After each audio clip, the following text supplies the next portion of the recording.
Sarah Vale had warmed the Alpha King's bed for 11 nights, and the Alpha King had slept in it for exactly none of them. She didn't know that. She knelt on the enormous mattress in the royal chamber of Ravenmark Keep, pressing her palms flat against sheets that smelled of cedar and something darker, something like a storm about to break.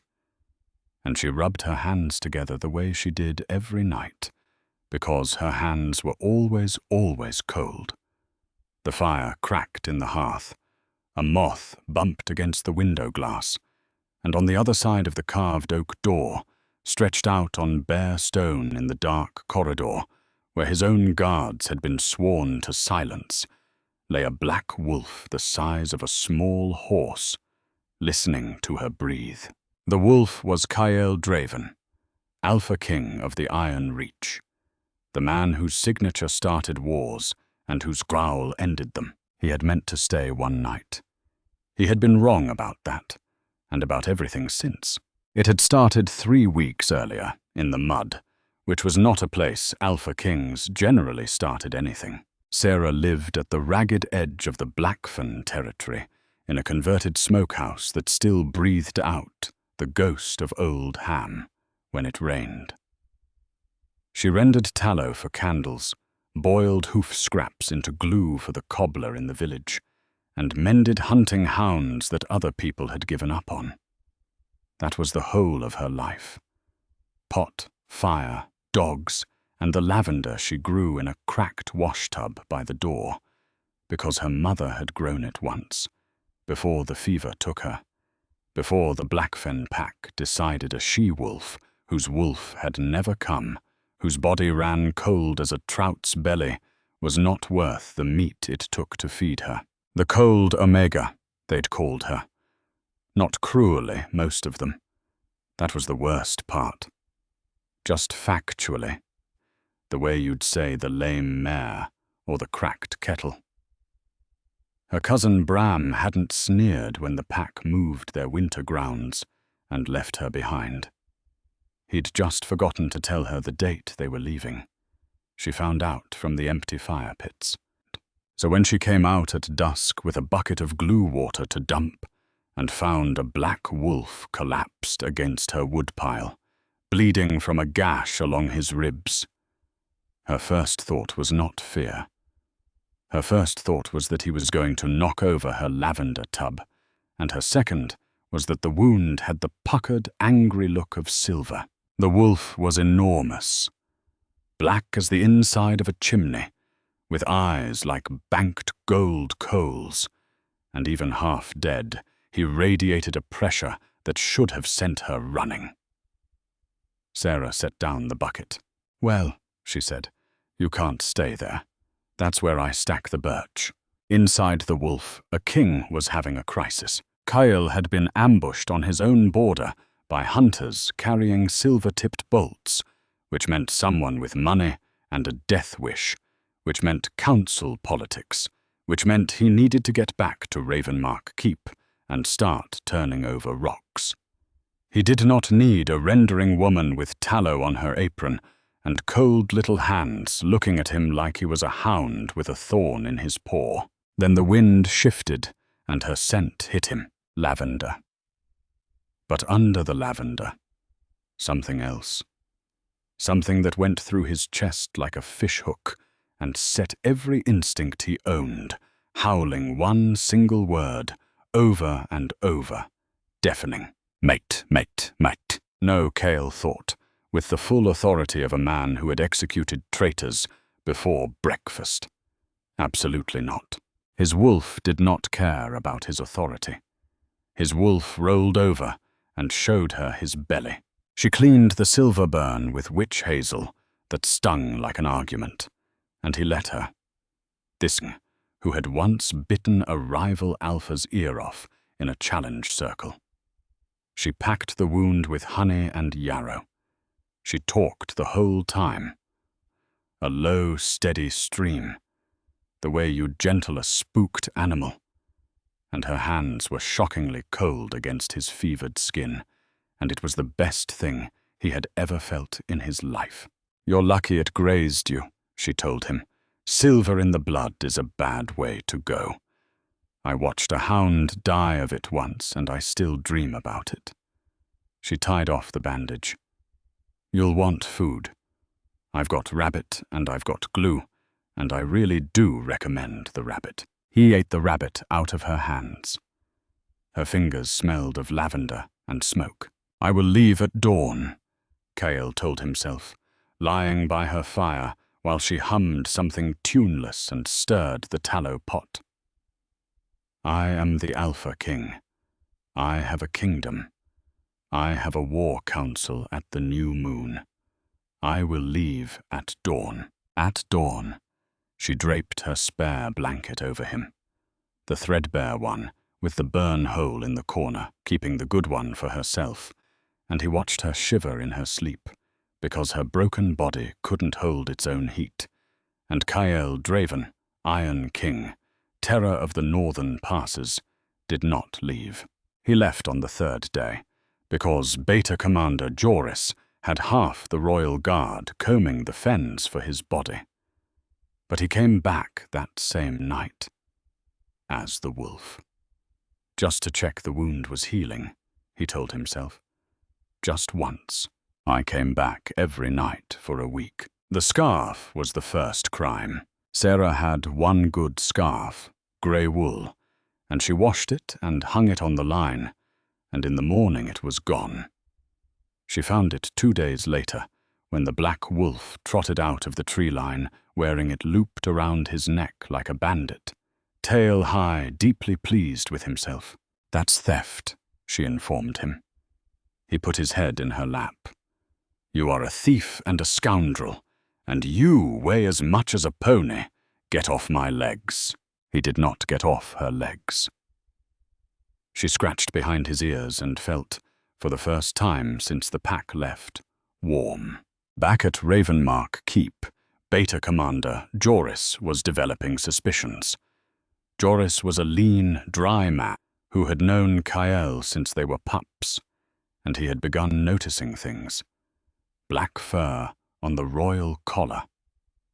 Mud on the royal boots that matched no royal errand, the king vanishing at moonrise with the punctuality of a man keeping appointments. "Sire," Joris said carefully one morning, "there's a grey wool scarf in your study.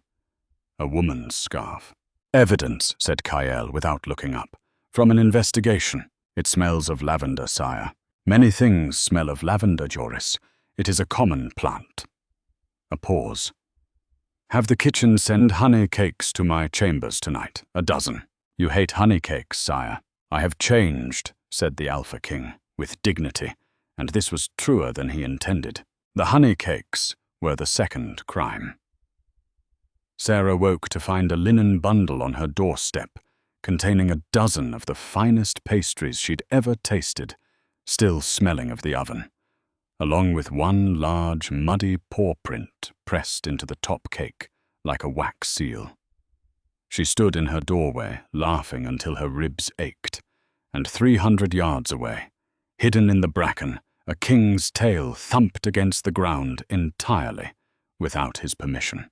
The bearskin was the third crime, and it was also how she got summoned to the keep, and that part was Kael's doing too, though it took some engineering.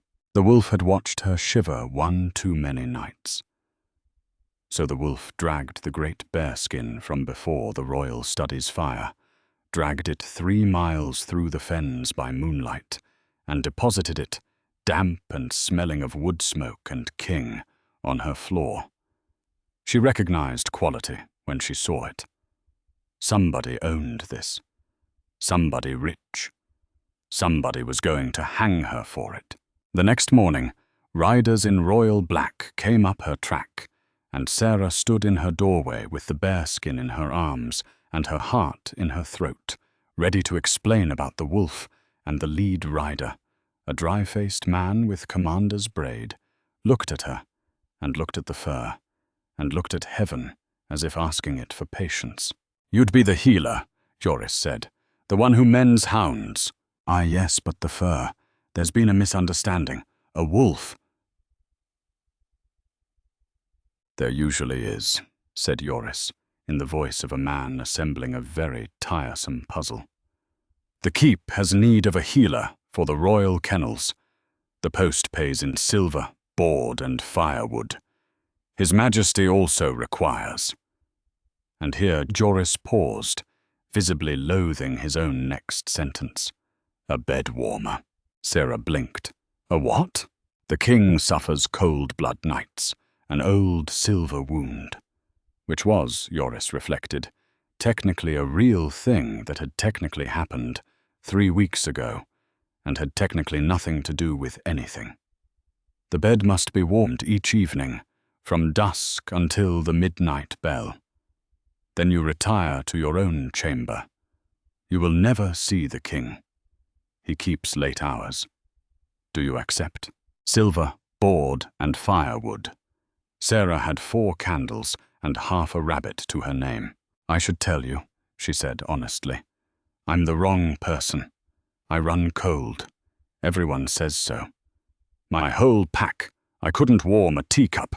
Joris looked at this small, frost-fingered woman that his king, his terrifying, empire-forging king, had circled back to like a compass needle for 3 weeks, and felt the first stirring of something dangerously close to sympathy. You'll do, he said. So began the strangest employment in the history of Ravenmark Keep. Every evening at dusk, Sarah climbed into the Alpha King's monstrous bed, worked her cold hands and colder feet under the sheets, and lay there in the smell of cedar and storm, doing her level best to be warm at it. Every midnight, when the bell rang, she slipped out and padded down to her small chamber near the kennels. She never saw the king. The maids said he was cold. The guards said he was made of iron. The kennel boys said he'd once stared down a berserk alpha challenger until the man wet himself. What nobody said, because nobody but 2 sworn door guards knew, was that the Alpha King of the Iron Reach had not spent a single night in his own bedchamber since the cold Omega arrived. He could not. The first night, he'd opened the door at midnight, and her scent had come off those sheets like a wave, lavender, and that impossible underscent, mate, mate, mate, and his fangs had dropped, and his eyes had gone gold, and he had walked straight back out again, breathing like a man who'd run up a mountain. So he slept in the corridor, on the stones, in wolf form, black as the shadow of the door itself where the scent was thin enough to bear. The 2 door guards, Hollis and Fay, had been sworn to secrecy on pain of border duty, and they stood their watch every night, stepping carefully around a snoring royal wolf, exchanging looks that said, richly and silently, everything they were forbidden to say aloud. Sire, Joris ventured, finding the king rubbing a crick from his neck one morning. The chamberlain reports your bed goes unslept in. There is talk you've taken ill. I sleep perfectly well. Where, sire? Elsewhere, said Kael, whose spine currently held the memory of every flagstone in the east corridor. Hollis mentioned, and I want to be clear that I am only repeating what Hollis mentioned, a wolf. Outside the royal door every night. The keep has kennels, Joris. Dogs wander. He said it was the size of a plough horse and growled at him when he stepped on its tail. Then Hollis should watch his feet, said the Alpha King, and signed a trade decree with tremendous finality. But a corridor was only stone, and a door was only oak, and Kael was only beneath the crown and the iron, a wolf who knew exactly where his mate was sleeping. Her chamber by the kennels had a window with a bad latch. The 4th crime committed itself. Sarah woke one night to a weight against her back like a hillside, and a heartbeat that wasn't hers, slow and vast, and heat, glorious heat, soaking into her cold, broken body from 180 pounds of black fur that had somehow, impossibly, folded itself onto her narrow cot. "You," she whispered. The gold eyes opened, entirely unrepentant. "You followed me here? 3 miles? How did you even get past the walls?" The wolf who had personally ordered the construction of those walls and knew every gap in them yawned. She should have pushed him out. He was a wild animal, technically, in a royal keep, and she was a new servant on sufferance. Instead, she lay there, feeling warm for the first time in years. Truly warm, warm to the bone, and her eyes stung, and she pressed her face into his ruff, which smelled of night air and cedar, and oddly, faintly, of the king's own sheets, though she was too sleep-heavy to wonder at it. "One night," she murmured, "then you go home, wherever home is." He came back every night. Of course he did. Now his evenings had a shape that would have gotten any other man in the kingdom executed for madness. Rule the Iron Reach until dusk, take petitions until the 9th bell, then lie in the corridor outside his own bedchamber, aching, while the woman he could not stop thinking about warmed a bed he would never dare sleep in. Then at the midnight bell, follow her scent down through the dark keep, in through the bad window latch, and sleep curled around her like a black moon around a small, cold star. The 5th crime was the bath, and the bath was where things began, quietly, to change. He came in one midnight reeking, having fallen into the ornamental fish pond, which is to say, having deliberately waded into the ornamental fish pond, because a visiting dignitary's perfumed hound had rubbed against him at the kennels, and he refused to bring another animal's scent into her bed. Sarah took one whiff and pointed at the door. "Absolutely not. Out. You smell like a wet carpet that drowned."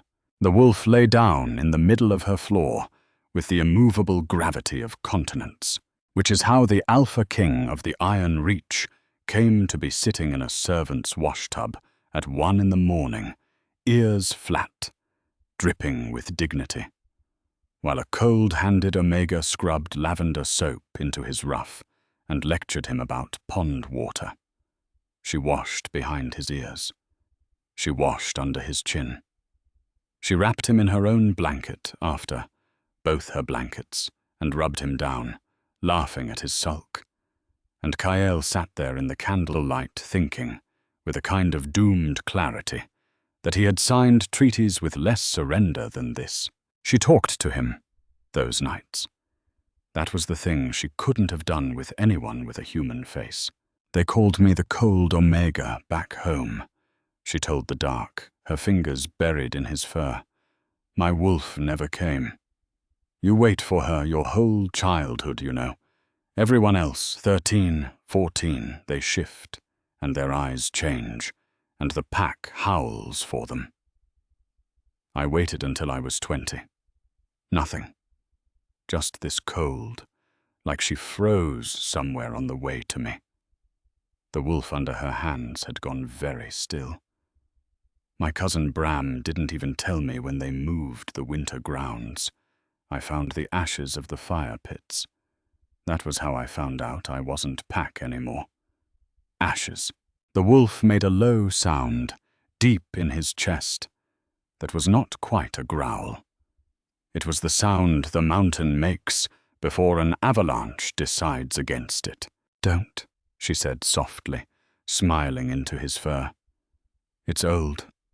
It doesn't hurt anymore." It did.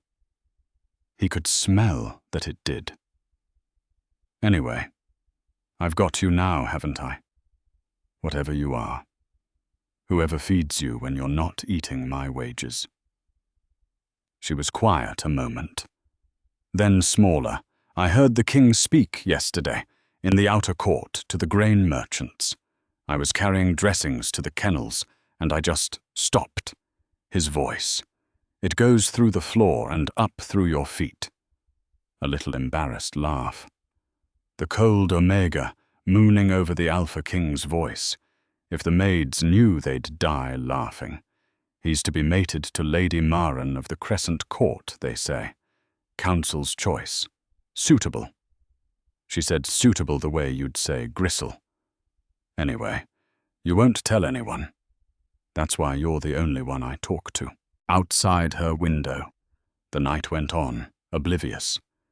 Inside it, a king lay with his mate's secrets falling onto him like snow.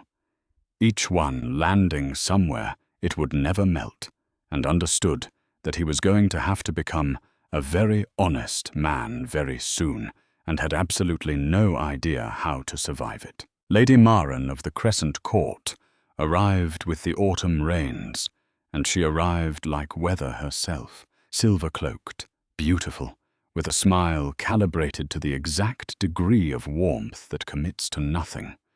The council had chosen her the way you'd choose a load-bearing wall. Her father, Lord Osric, came with her, and Lord Osric smelled, to Kyle nose, faintly of scorched vinegar. Silver residue. The smell of a man who handled silver-tipped bolts, or paid men who did. Kyle began turning over rocks in earnest. Sarah, meanwhile, learned about Lady Maren the way servants learn everything, sideways. She learned that the lady would take rooms in the East Wing, that the mating announcement was expected at the Frost Moon Feast, that the bed warmers would naturally be dissolved once there was a Luna, because a Luna warms her own Alpha's bed, and Sarah stood in the laundry court with a basket of royal linen in her arms, breathing cedar and storm, and discovered a hollow feeling under her ribs that she had no right to whatsoever, and could not argue away. That night, she held the wolf too tight and said nothing at all, and he lay awake in her arms until dawn, gold eyes open in the dark, planning treason against his own counsel. The first crack came at the kennels. Sarah was splinting a pointer's leg when Lady Maren toured through with her retinue, and the lady paused, nostrils flaring at something, at her, and said pleasantly to her steward, "The kennel girl is wearing the king's scent. How enterprising of the laundry staff." A silvery ripple of laughter from the retinue. Sarah kept her eyes on the splint, her face burning, and it might have ended there, except the enormous black wolf who had taken to shadowing the kennels rose from the shadows by the feed bins, walked to Sarah's side, and sat,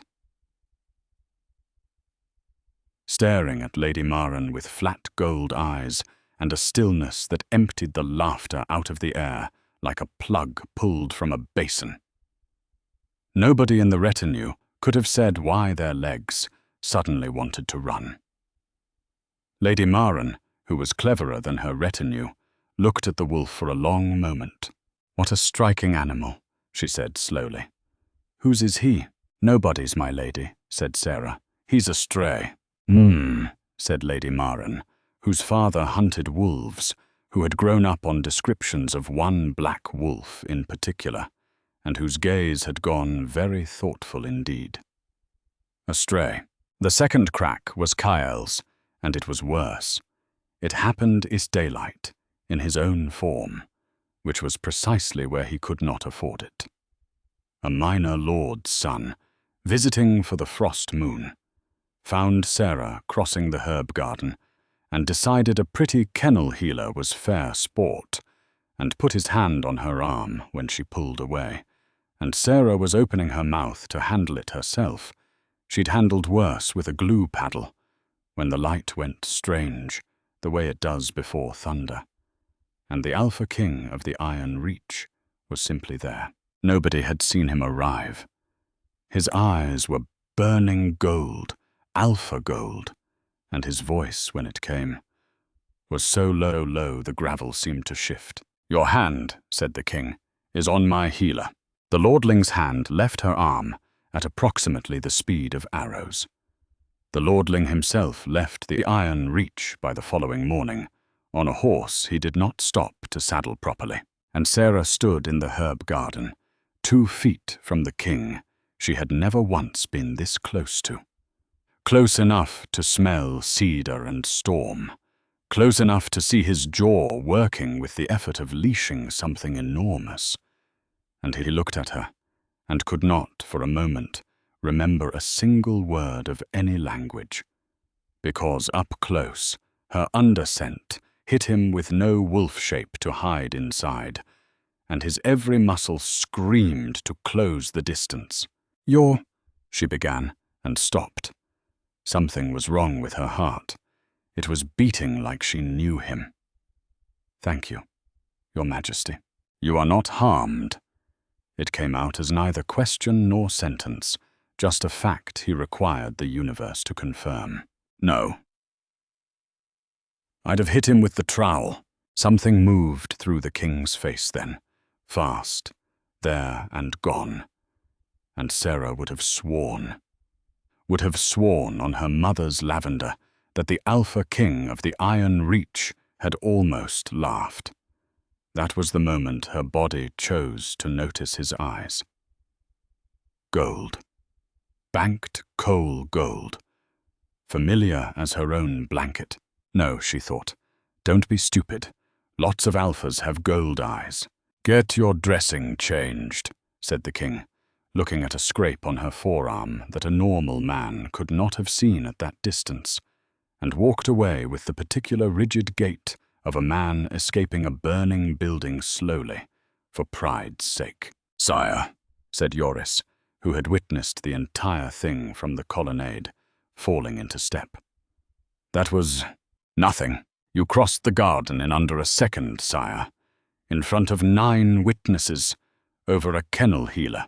She is an asset of the crown." "You growled, sire. The birds left." "Birds," said the Alpha King. "Migrate." And Joris gave up and started quietly reviewing what he knew about royal mating announcements, because a man could feel a season changing. It was Lord Osric who forced the end, because men who smell of scorched vinegar always do. Kael's rock-turning had gotten close enough that Osric could feel the ground shifting, and a man who has already tried to kill a king once has no floor left beneath him but the second attempt. But Osric was also observant, and Osric had noticed what his daughter had noticed, and a plan assembled itself in him with the cold neatness of an accounts ledger. You do not need to kill a king if you can kill the thing that steers him. On the night of the frost moon feast, with the whole court in the great hall, and the king pinned in place by ceremony, 3 men took Sarah from the kennel path with a sack of silver-dusted netting. She fought. She got one of them across the eye with her lantern, and she screamed once, high and clear before the netting closed, and the silver dust seared her skin like nettles made of ice. And 3 miles of keep and courtyard and feasting crowd stood between her and anyone who cared. 3 miles was nothing. In the great hall, mid-toast, the Alpha King's goblet burst in his hand. Those present would describe it for the rest of their lives, each differently, none adequately, the king's head coming up like a hound's, the gold flooding his eyes. The sound he made, which was not a human sound, and did not pretend to be. And then the doors of the great hall were open, were in fact partly off their hinges, and the king was gone. And where he had passed, torches guttered flat. The men had her at the boundary wall when the night behind them stopped making noise. All of it. Crickets, wind, everything. The one holding the netting turned, and there was nothing there. And then there was everything there. A black wolf, the size of the dark itself, eyes like the last thing you see. And Sarah, half blind with silver burn, sobbing with relief through the mesh, cried out, "You came! You came! Run! They have silver!" Because even now, even here, she thought he was her stray. The bolt was already in the air. She saw it going true, toward the wolf, her wolf. And she screamed his no-name, just no. And the wolf did the only thing that could put him between her and everything at once. He shifted. There is no gentle way to see it the first time.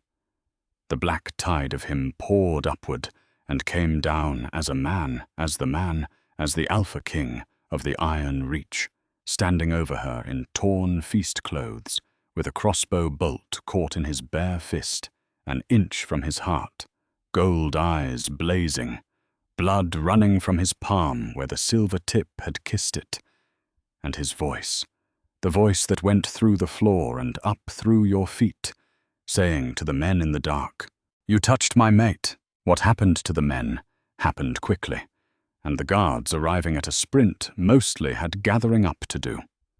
Lord Osric was taken at the postern gate with a saddled horse and a strong box, because ledger-neat men always keep one exit too many and one loyalty too few. All of that mattered, and none of it was what Sarah would remember. What Sarah would remember was kneeling in silver-burned netting, staring up at the king of the Iron Reach and watching every night of the past 3 months rearrange itself behind her eyes like furniture in a dropped house. The scarf, the honey cakes with the paw print seal, the bearskin from the royal study, the bad window latch, the bath, oh, moons and ashes, the bath, the secrets, every secret. The king's voice goes through your feet, she had said, into the fur of the king's own neck. It was you, she said. Her voice came out very small and very flat. The whole time, it was you. Cale, who had faced down challenge circles and border wars, looked at his mate's face and knew real fear for the first time in 20 years. "Seram, I bathed you." Her voice was climbing now, cracking. "I told you I couldn't warm a teacup. I told you about Bram. I told you what I said about your voice. You sat there and let me—" She stopped. Her hands were shaking, and not from cold. "You're the Alpha King. You could have anything. Why would you, what was I, entertainment? No." The word came out of him like something torn. "Never that. Sarah, listen. Don't." She got to her feet, silver burns and all, and the cold omega of Blackfen drew herself up in front of the most powerful Alpha on the continent, and the most powerful Alpha on the continent did not dare move. "You don't get to command this. Not this." And she walked away from him, back toward the keep, alone. And he let her, because the last shred of the man inside the wolf knew that following her right now would be the one unforgivable thing. And the wolf inside the man lay down in the frost, exactly where she'd left him, and did not get up for a long time. She meant to leave. She packed, in fact, that night, her spare dress, her mother's comb, the burned corner blanket, moving around her small chamber with her jaw set, and there was a knock, and it was not the king. It was Lady Maren, silver-cloaked, alone, holding 2 cups of hot wine, like a woman performing an unfamiliar ritual from memory. "I'm not here to gloat," Maren said, "and I'm not here to plead his case. Sit down before you fall down. Your hands are shaking." And then Lady Maren of the Crescent Court did a strange thing. She set down the cups, took Sarah's silver-burned hands, and chafed them between her own, briskly, expertly, the way you warm a child's hands, without seeming to notice she was doing it. "My sister ran cold," she said to the wall. "Fevers as a girl. It ruined her blood. I used to warm her hands every night for 6 winters. She released Sarah's hands abruptly, as if the memory had burned her, and her caught smile reassembled itself, but crooked now, human at the edges. My father is in the cells because of your king, and it is the first free morning I will have had since I was 12 years old, when he wrote my name into his next to the word crown. I never wanted your alpha. I wanted the negotiating to be over. She stood, gathering her cloak. I leave for the Crescent Court tomorrow. But before I go, because someone ought to tell you and his guards are all too loyal, go and look at the corridor outside the royal bedchamber. Ask Hollis what he steps around every night. Then decide. She paused at the door. He hasn't slept in that bed one single night since you came, girl. You warmed it for a man who lay on the stones outside the door, because your scent in his sheets was more than he could bear, and less than he would take without your word. I have known many alphas. A short, dry breath, almost a laugh. None of them slept on the floor for anyone. Then she was gone, and the wine steamed in the silence, and Sarah sat down slowly on her packed bag. She went at midnight. Old habit. The east corridor was cold and torchlit, and Hollis and Fay came to attention with the specific rigidity of guards who have been living inside a secret for a season, and there, on the flagstones before the great oak door, lay a folded soldier's bedroll, worn shiny at the corners, and a grey wool scarf.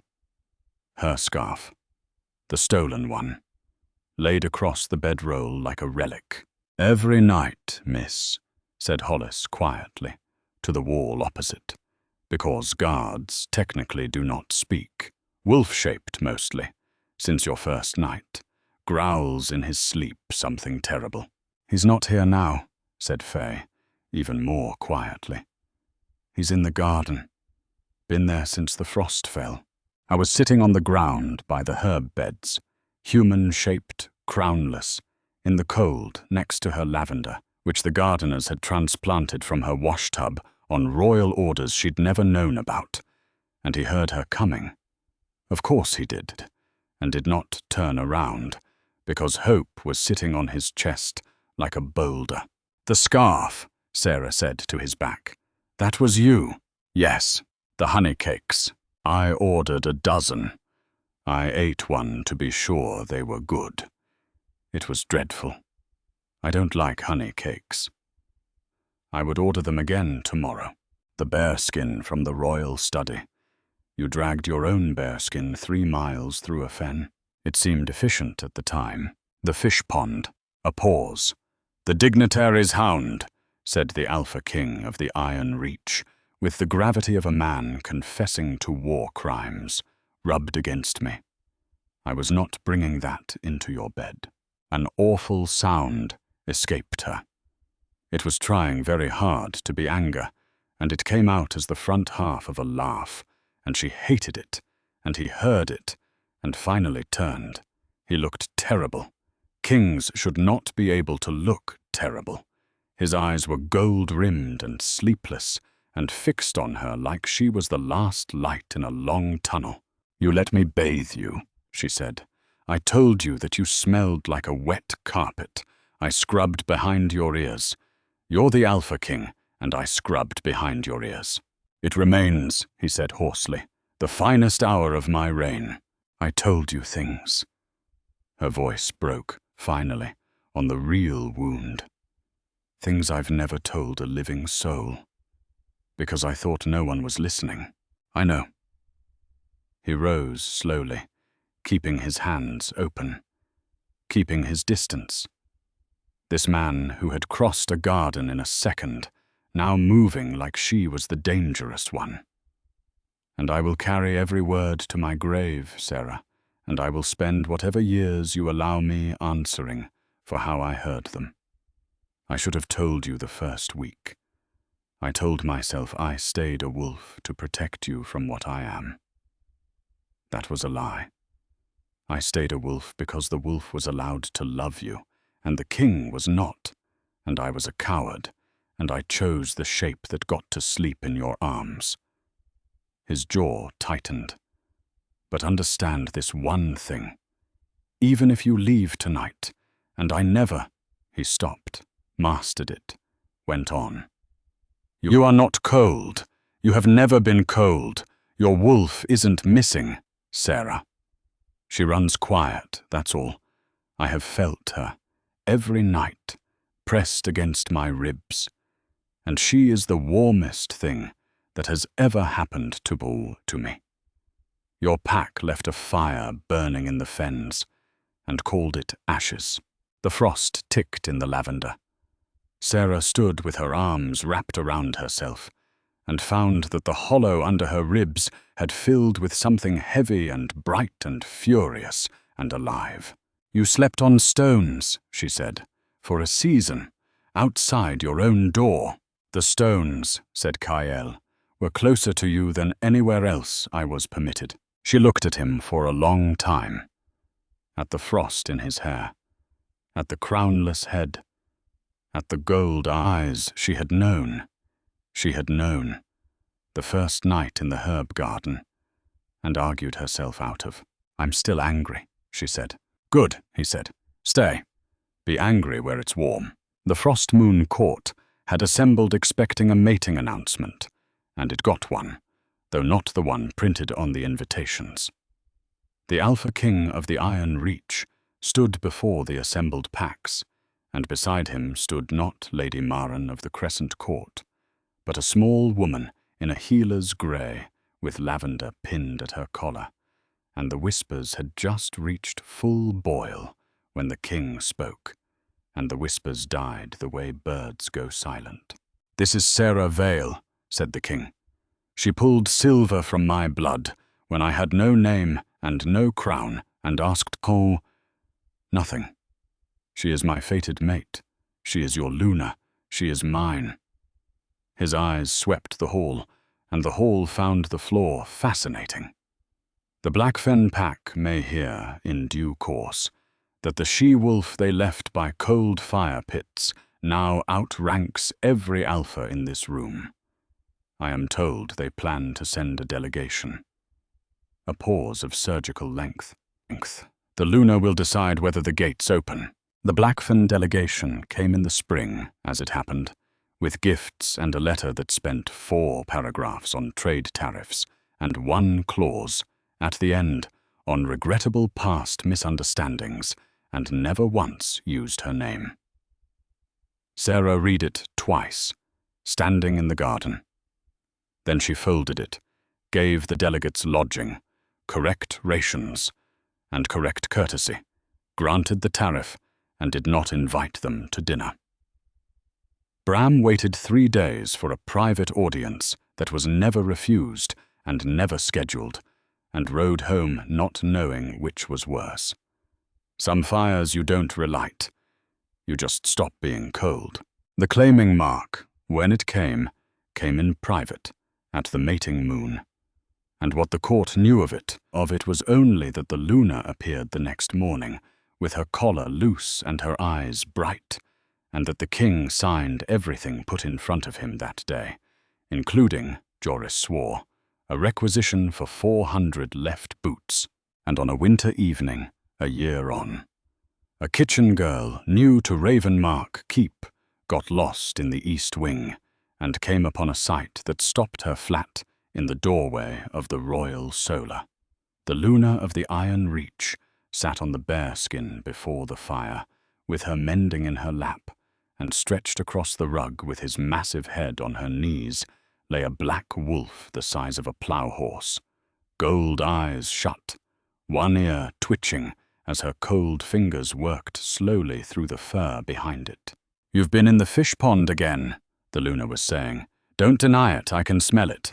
Wet carpet, the crown of the north, and you smell like a wet carpet. The wolf's tail rose and fell and thumped against the floor. Once. Twice the fire cracked. On the hearthstone, a plate held a dozen honey cakes, one of them, as always, pressed with the mark of a single enormous paw.